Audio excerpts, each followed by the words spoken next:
ضروری نہیں کہ ہر لکھا جانے والا لفظ پڑھنے والے کے معیار کے مطابق ہو۔ لکھنے والا اپنی کیفیت جبکہ پڑھنے والا اپنی کیفیت میں ہوتا ہے۔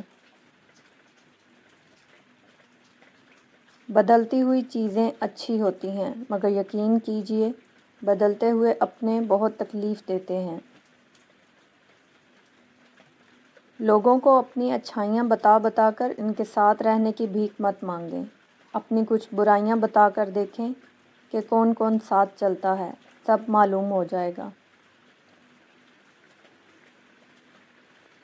کچھ لوگوں کو ہماری ضرورت نہیں ہوتی، وہ صرف یہ دیکھتے ہیں کہ ہم ان کے لیے کس حد تک مفید ثابت ہو سکتے ہیں۔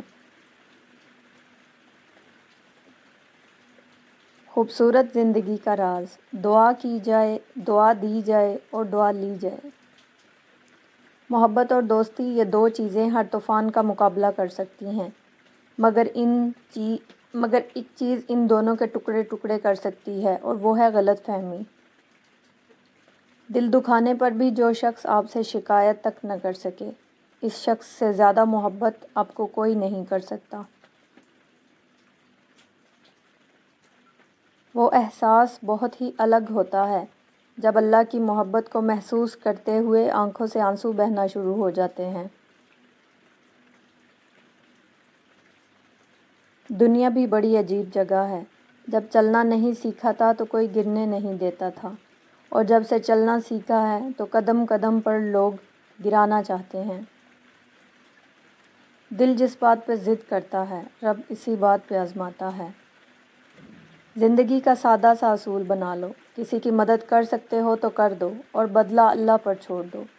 اس سے زیادہ نفع کا بزنس نہیں ہے دنیا میں۔ معافی اتنی ہی خوبصورتی سے مانگنی چاہیے جتنی بدصورتی سے کسی کا دل دکھایا ہو۔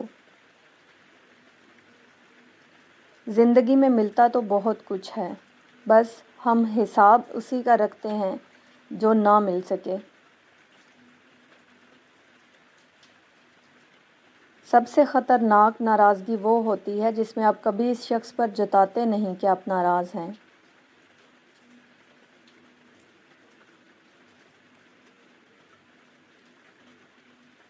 قدر تو وہ ہوتی ہے جو کسی کی موجودگی میں ہو، جو کسی کے بعد ہو اسے پچھتاوا کہتے ہیں۔